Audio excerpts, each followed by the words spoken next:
Génesis capítulo 6. Génesis capítulo 6, versículos del 1 al 8. Por reverencia a la palabra, cuando usted tenga la cita bíblica, le quiero invitar que por favor se coloque sobre sus pies. Y dice la palabra que leemos en el nombre del Padre, del Hijo y del Espíritu Santo.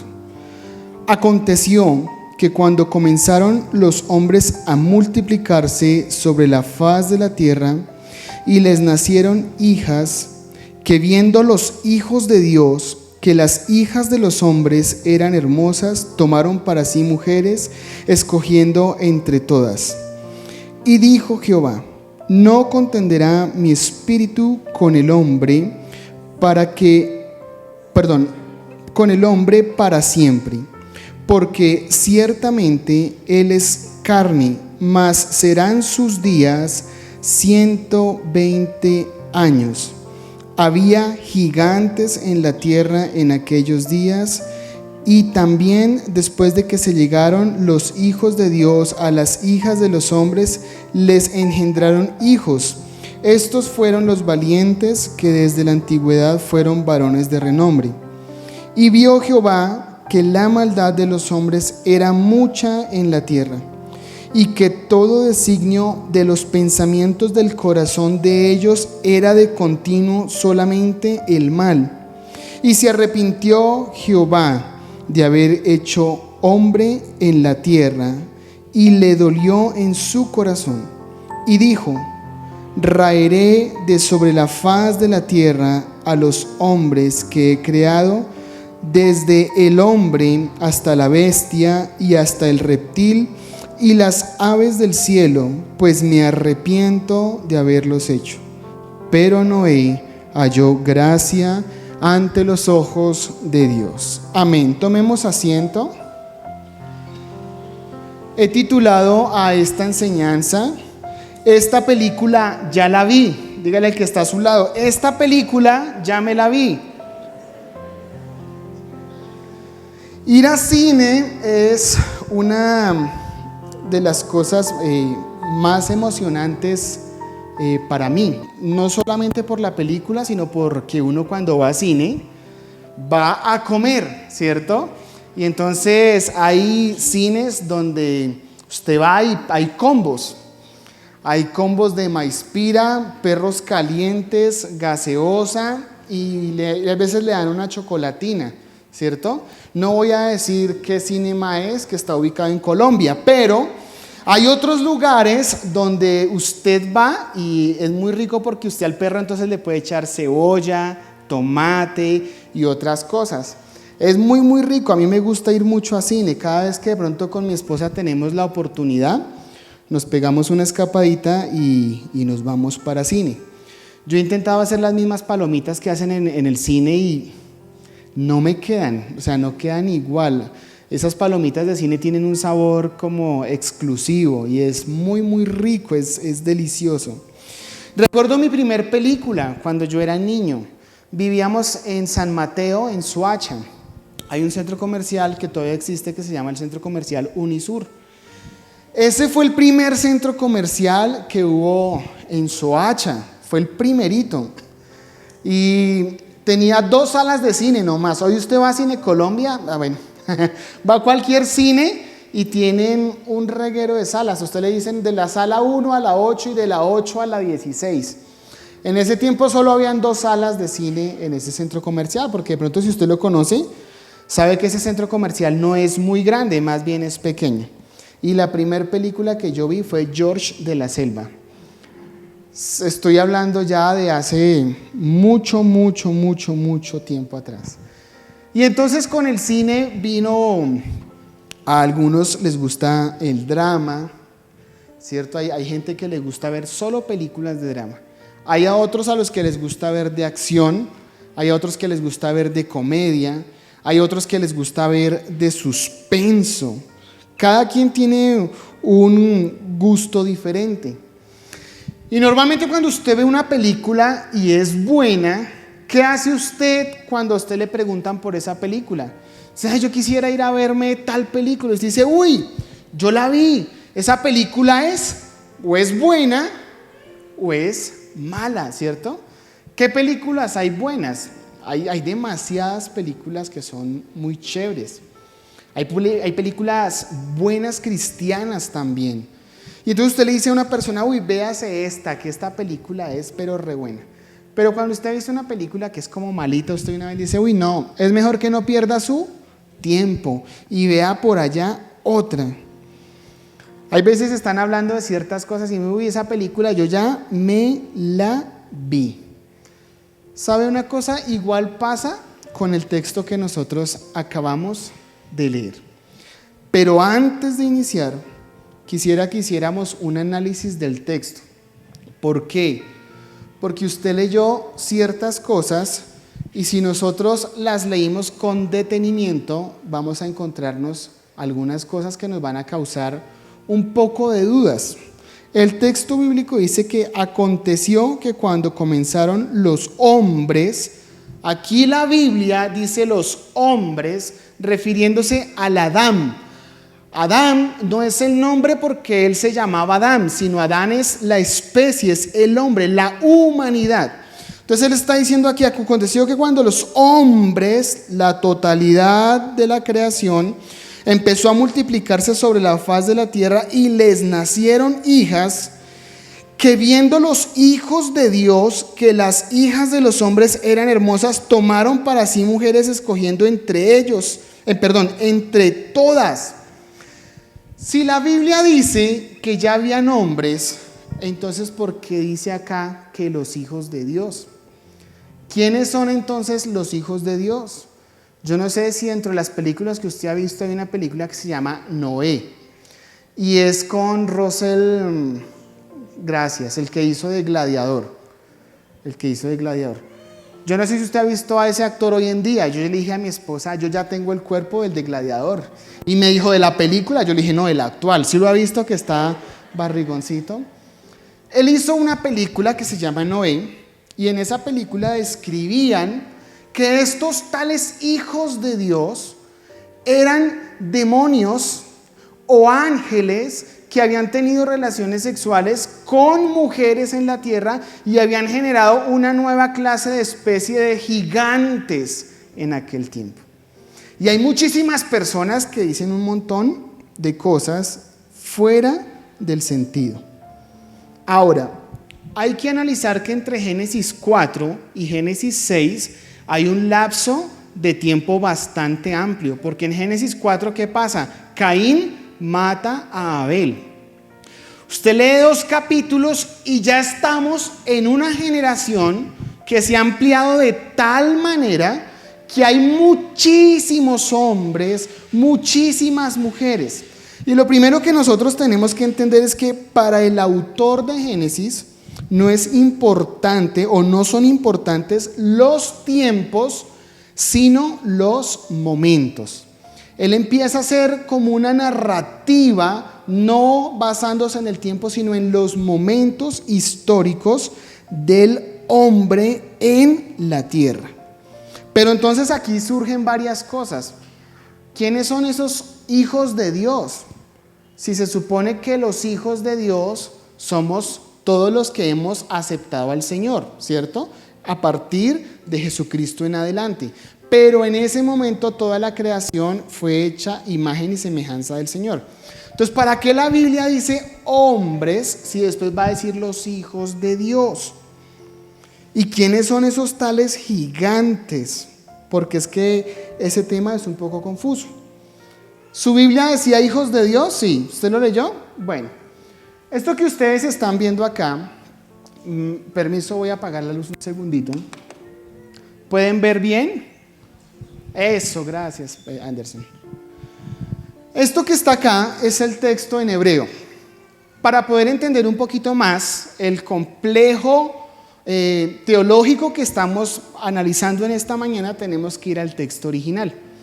Este que está acá es Génesis 6:3, es el mismo que usted y yo leímos. Y dice, y dijo Dios, no, este no es paisita, el anterior, Génesis 6:2, gracias. Y vieron hijos de Dios. Aquí usted ve la palabra Dios, ¿cierto? Pero ¿qué dice arriba? ¿Alguien sabe hebreo? No, nadie que nos pueda ayudar. Arriba dice Elohim. Dice Elohim. El Dios. La traducción que usted está viendo acá también está errónea. El hebreo, sí, gracias mi hermana porque me hizo. El hebreo se lee de derecha a izquierda. Entonces dice, y vieron hijos de, y aquí hay una mala traducción. También dice el Dios. Primero que todo, Elohim, yo sé que usted ha escuchado la palabra Elohim, ¿cierto? Para referirse a Dios. Pero en hebreo, esa no es la palabra que se define para referirse exclusivamente a Dios.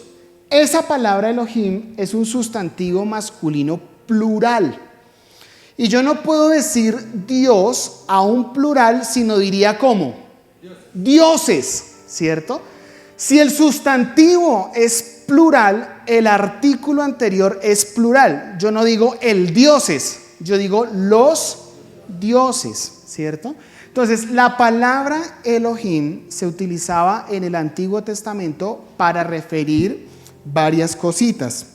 Entre ellas, hombres con gran poder, ídolos, dioses o jueces o poderosos reyes.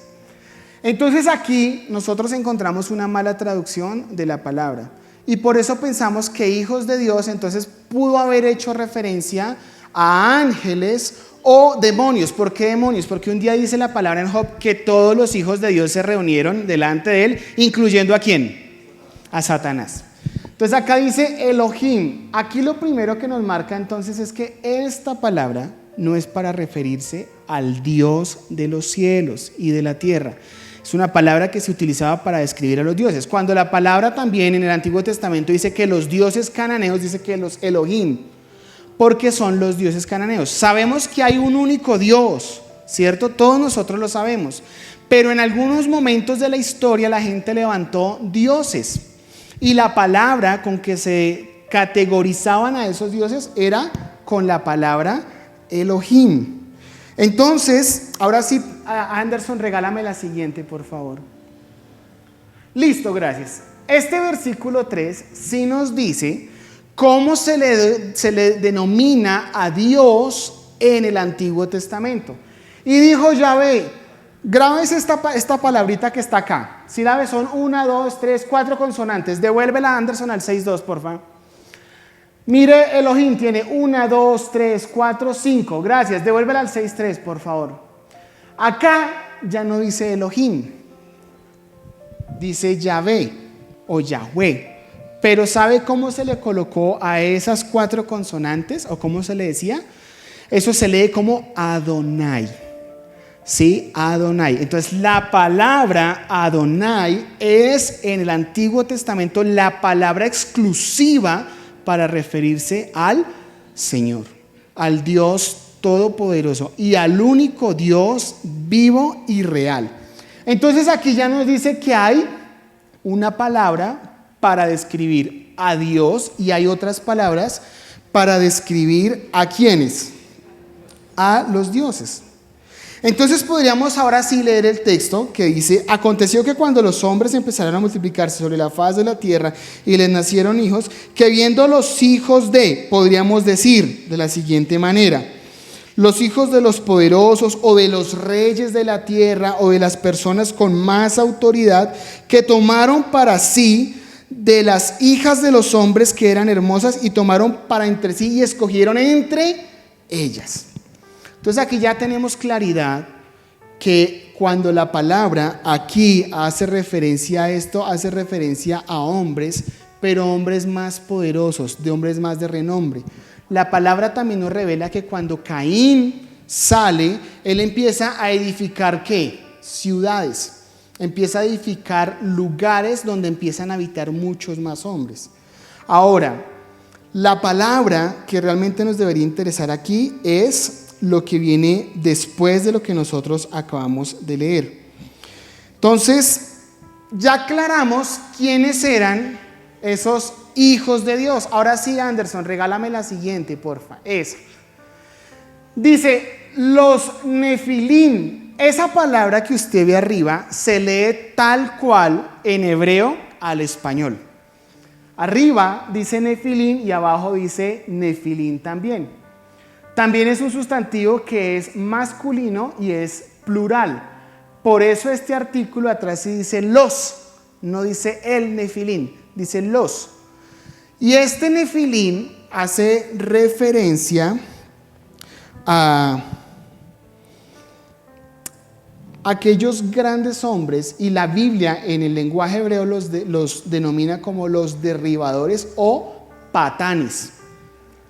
Entonces, cuando la Biblia nos dice, no es que sean grandes en tamaño porque son gigantes, sino que son hombres que son derribadores, o sea, que en vez de edificar, destruyen, que son derribadores, y aparte su comportamiento dista muchísimo de lo que el Señor planeó para su creación. Es decir, que son derribadores, patanes, y en algunas otras definiciones los tienen como tiranos, Entonces, mis hermanos, este texto que para algunos cristianos ha generado de pronto controversia, porque muchos leen este texto y dicen, pero ¿cómo así? ¿Quiénes eran los hijos de Dios? ¿Eran ángeles en la tierra que tuvieron hijos con mujeres? ¿O eran los demonios que cayeron del cielo como rayos y tuvieron relaciones sexuales con mujeres y tuvieron hijos? Y entonces tuvieron una genealogía totalmente diferente de hombres que eran grandes, poderosos y gigantes. No. Hay muchas personas que dicen que estos gigantes supuestamente son los mismos que encontraron Caleb y Josué con los 2 espías. Y eso no es así, porque si hubiera sido así, hay un diluvio en medio de esta generación y la generación que se levanta en Canaán. Y dice la Biblia que el Señor destruyó todo menos a Noé y su familia. Incluso el cananeo viene de uno de los hijos de Noé. Entonces, mis hermanos, hay aquí una claridad que tocaba hacer, porque mire, yo me puse a ver y a analizar y a leer, y hay muchos cristianos que malinterpretan este texto haciendo ver que sí, que definitivamente fueron ángeles, y la palabra en el lenguaje original nos describe realmente quiénes eran esos tales hijos de Dios y esos tales Nefilim. Ahora, ya quedó claro eso. Voy a pedirle el favor a Anderson que ahora sí nos prenda la luz del auditorio, gracias. Ya pudimos definir eso, pero eso no es lo importante, porque nosotros podríamos decir, uy, no, los hijos de Dios, los gigantes, ¿cómo eran? No, eso no es lo importante. Lo realmente importante es lo que esos hombres poderosos causaron en el corazón de Dios. La acción del hombre provocó algo en el corazón de Dios. Y es que la maldad en aquellos tiempos, dice la palabra, que era en gran manera. Que el hombre todo lo que hacía, lo hacía pensando en ¿quién? En la maldad. Todo lo que hacía, lo hacía de mala manera. Y es curioso que la Biblia nos diga que esos hombres, quizás abusando de su autoridad y de su poder, tomaron para sí mujeres. Y las cogieron para ellas, y cogieron las más bonitas. Mis hermanas, ustedes hubieran corrido tremendo peligro en esa época, porque donde hubieran llegado esos manes acá nos dejan sin mujeres en la iglesia. Hubiera sido algo bien tremendo. Ahora, esa práctica de tomar mujeres, varias mujeres para un solo hombre, ¿vino de parte de Dios? No, vino de parte del hombre. Génesis nos está revelando que esta primer práctica la hicieron aquellos hombres que, abusando de su poder, que eran tiranos, que eran patanes, que no eran gigantes por su tamaño, sino porque se habían engrandecido en la tierra, estaban haciendo cosas muy malas. La Biblia no me describe otros errores, me describe este, y como este me empieza a decir que fue el causante primero para que el hombre no viviera muchos años. ¿Usted sabe cuánto vivía el hombre antes? Adán vivió 800 tantos. Matusalén 900 tantos. Imagínese uno 900 años. Imagínese a Adán 800 algo de años con la misma mujer. Hay hombres que dicen: Señor Dios, ayúdame, Señor, a soportar lo que me queda. Ahora imagínese al Adán todo el tiempo con Eva. Si Adán y Eva lo lograron, mis hermanos, ustedes también pueden. Hay parejas que lastimosamente dicen: llevamos un año de relación y ya todo entró en monotonía. Yo creo que a Adán se le para al lado y dice: ay, qué párvulo eres tú. Yo llevo 867 con la misma. Aquella práctica no venía de Dios, porque si hubiera sido así, entonces el Señor no hubiera creado a Eva, sino hubiera creado las jevas y se las hubiera puesto todas. Y sería una práctica de hoy que estuviera establecida por el Señor. Pero el Señor dio ayuda idónea, no dio ayudas idóneas. Por eso tú y yo tenemos que consagrarnos fielmente a nuestra pareja. ¿Sabe? Esto fue un detonante para que el Señor dijera: ¿sabe qué? No, mi espíritu no contenderá contra la carne, porque estoy cansado de lo que está pasando. Y si el hombre sigue viviendo todos esos años, el que se los tiene que aguantar, ¿quién es? Yo. Por eso van a vivir máximo 120 años. Y ahora dice la palabra que esa maldad creció tanto, que el Señor se arrepintió de haber creado al Adán. Y yo me pongo a ver, y ¿sabe una cosa? Esta película yo ya la vi, la estoy viendo en la actualidad. Hoy en día, homosexualidad por todos lados. ¿Sabe? Ayer estábamos viendo una serie con mi hijo. Nos pusimos a ver una serie. Y estábamos viendo una serie y salió una escena que no fue sexual explícita, pero mostraron un matrimonio de dos mujeres. Dos mujeres eran mamás de un niño. ¿Sabe qué dijo mi hijo? Ya empezaron con la pendejada. Serio, eso dijo. Dijo: papi, ahora no hay serie donde no muestren eso. ¡Qué pereza! Un niño de 10 años me estaba diciendo eso a mí. ¿Y sabe algo? Usted hoy prende el televisor y mira cualquier cosa. ¿Qué hay hoy? Infidelidad, homosexualismo, perversión, maldad, venganza, ¿cierto? Hay unas novelas mexicanas que tienen un nombre bien sugestivo, ¿cierto? La sin alma. La venganza es lo único en lo que piensa. Le arrebataron todo. Véalo esta noche por Televisa. Yo sé que usted ha escuchado.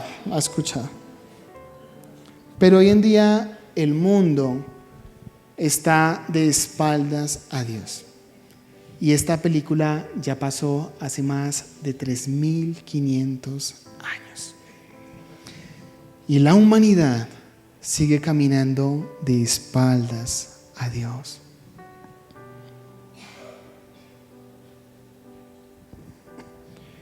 Que el Señor se arrepienta de su creación no muestra un error del Señor.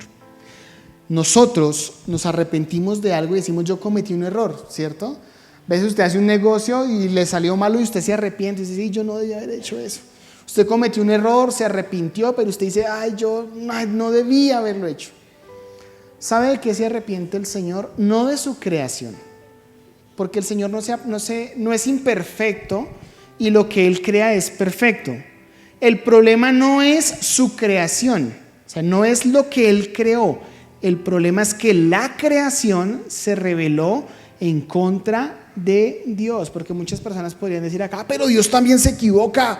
Si ve que Dios no es perfecto, y yo sí sabía que Él se equivocó con la prueba que estoy viviendo. Así como se equivocó ahí, se arrepintió. No, Dios no se equivoca. Él creó el hombre para que estuviera en las mejores condiciones, pero el hombre es el que se rebeló en contra de su propio creador. Y entonces él se arrepiente y decide quitarlo de la faz de la tierra. Utiliza una palabra que es muy dura. Dice raeré. ¿Sabe qué es raer? Es arrancar. Pero usted no dice, ay, voy a raer el agua. ¿Usted cómo lo hace? Raer como, o sea, cuando usted dice, tiene que raer lo que está en la tierra, ¿usted cómo lo hace? Usted lo hace con una acción brusca, fuerte, ¿cierto?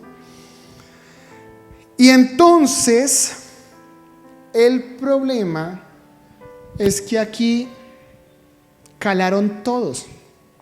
Porque ¿qué culpa tenían los animalitos, cierto? O sea, pero hay que entender algo acá, porque nosotros no vamos a decir, ay, es que Dios entonces es injusto porque acabó con todo y los animales qué culpa tenían. No, porque la Biblia también me revela que el Señor tuvo un plan con Noé para preservar su creación. Pero si es un diluvio y si va a raer, quiere decir que no puede quedar nada con vida. Por eso el Señor preserva 2 de cada especie para que esos 2 de cada especie más adelante vuelvan a repoblar la tierra. Ahora, aquí los acaba con agua porque es una destrucción total. ¿A quién más destruyó el Señor un día que dijo, estoy cansado porque allá no hay ni uno justo? ¿Y cómo fue? Con fuego, con fuego. Hoy estamos viviendo lo mismo, exactamente lo mismo. Hemos llegado al mismo punto, donde la humanidad ha cansado el corazón de Dios, donde la humanidad, en vez de buscarlo, ha tenido su corazón totalmente distante. ¿Sabe? Nosotros en un momento, en un instante, pensamos que la humanidad, al escuchar la voz de Dios a través de la pandemia, iban a cambiar. ¿Y sabe qué encontramos? Lastimosamente, un mundo que continuó con un corazón perverso. Pero ¿sabe qué es lo más triste? Encontramos una iglesia que desertó. Una iglesia que entonces empezó a vivir más en la comodidad de entrar a YouTube y escoger predicador como si estuvieran escogiendo una serie o una película. Este me gusta, este no me gusta. El título de esta predicación se ve bueno. Esa de es mejor ser santos, no. Provisión para bendición, sí, esa sí, ponga esa, mijo. Y entonces pasaba el nieto, bueno, abuelita, yo recojo el diezmo, pase a ver entonces y entonces nosotros nos acostumbramos a otras cosas.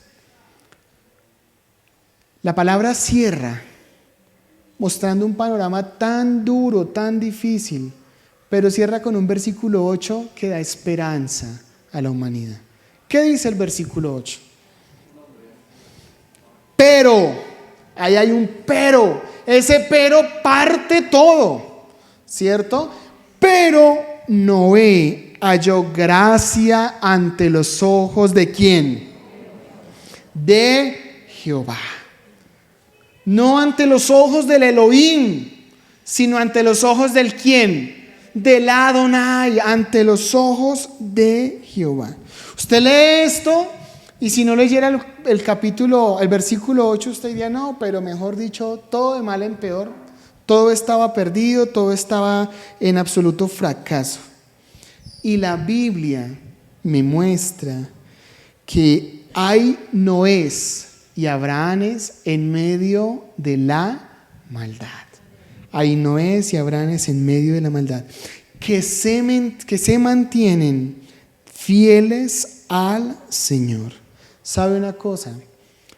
Tú y yo, nosotros nacimos para mantenernos fieles en un mundo lleno de perversidad.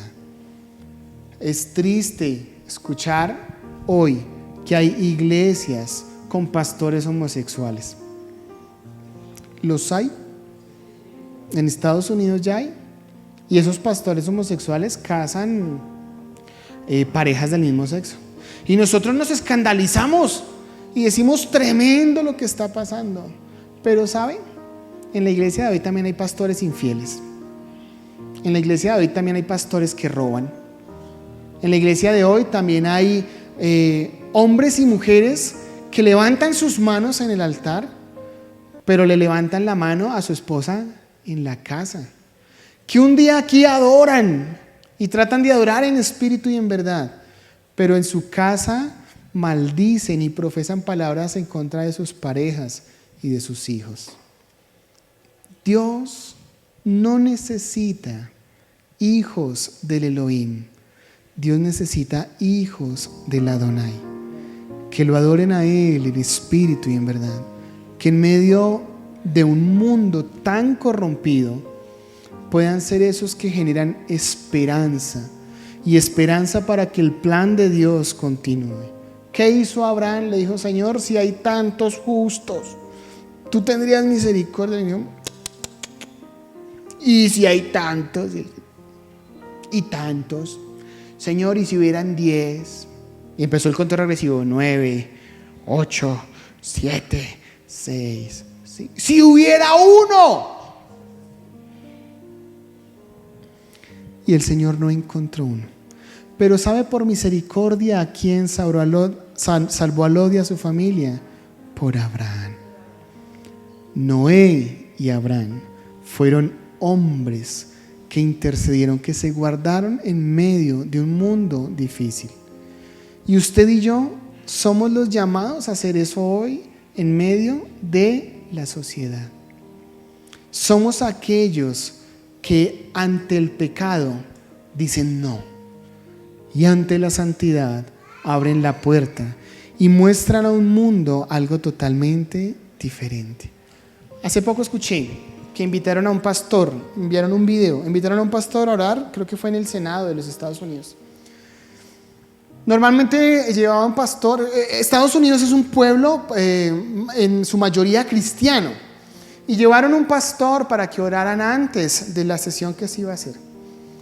Y el pastor, en vez de orar de la manera que quizás ellos quisieran que oraran, dijo: Señor, perdónanos, porque en este lugar hemos usado nuestro poder y nuestra autoridad para dañar al pueblo, a tus hijos y a las generaciones que han venido. Entonces llamamos a la homosexualidad igualdad, llamamos al aborto decisión propia de los papás si quieren o no tener hijos. Y entonces decidimos hacer lo malo, y a lo malo lo llamamos bueno, y a lo bueno lo llamamos malo. Señor, perdónanos, porque desde aquí hemos legislado para nuestra propia voluntad y para nuestro propio interés. Mientras él estaba orando, algunos senadores se salieron del recinto echando piedras. No echando piedras físicas, sino, como nosotros decimos, de mal genio. Al otro día el pastor de esa iglesia recibió más de 40,000 llamadas, creo que fueron.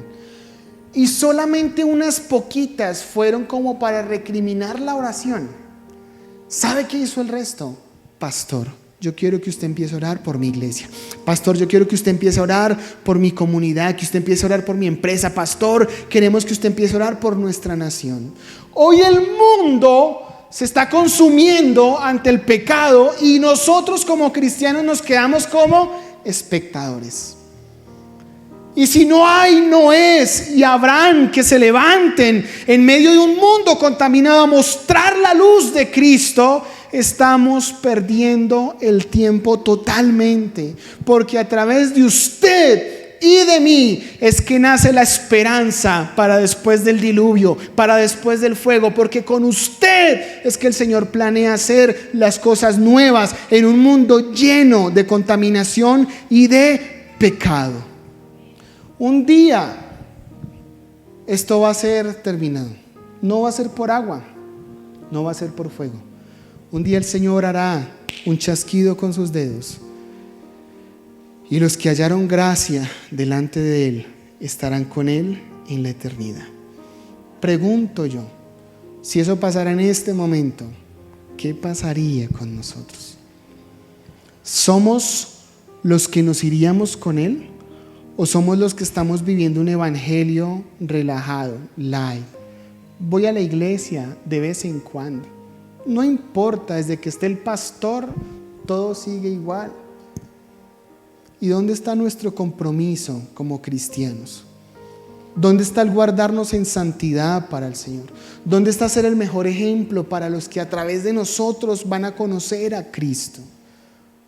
Si tú y yo no somos los Noés y los Abraham de este tiempo, estamos perdiendo el tiempo. Esta película ya me la vi. Y si usted ve una película, ¿qué es lo feo de volverse a ver una película? Que usted ya se sabe el final, ¿cierto? Hay películas que a usted le gusta ver. A mí me gusta repetir películas. A mí me gusta, por decirlo, o sea, yo puedo volver a ver Titanic y me gusta volver a ver Titanic. Yo puedo volver a ver Rápidos y Furiosos hasta que fue normal, ¿sí? Hasta como las 6, 7, ya cuando empezaron a volar carros de un edificio a otro, ya eso era una cosa extraordinaria. Hay películas que yo vuelvo a ver, El Pianista, ustedes vieron El Pianista, La Cabaña, hay películas que usted vuelve a ver, así usted se sepa al final. Pero si nosotros ya sabemos cómo va a acabar esto, ¿por qué nos estamos acomodando a vivir el mundo y no a vivir según el reino de los cielos y su justicia? Mis hermanos, el Señor necesita de ti y de mí para impactar. No te quedes con tu boca cerrada, porque dices, si digo tal cosa me van a decir que soy homofóbico. Si estoy en contra del aborto me van a decir que estoy en contra de la libertad de las expresiones. Si digo tal cosa, ¿usted sí se ha dado cuenta que ahora si usted va a dar su punto de vista, entonces para todo hay un problema? Hay una generación que se levantó que se llama la generación de cristal. Y entonces esa generación es una generación que no sabe ni siquiera identificarse dónde está. Dicen, es que yo soy yo no sé qué, yo no sé cuántas y yo no sé por cuántos, entonces yo soy así, yo soy de este grupo. Por eso hoy en día dicen LGTBIQ+, plus, X, Y, Z, de ahí para adelante lo que pueda caberle. Entonces, como cristianos en ocasiones hemos sentido que si nosotros alzamos nuestra voz en contra del pecado, vamos a ser discriminados. Ah, pues claro, ¿no ve que el Señor dijo, si tú me buscas el mundo te va a ¿qué? A aborrecer?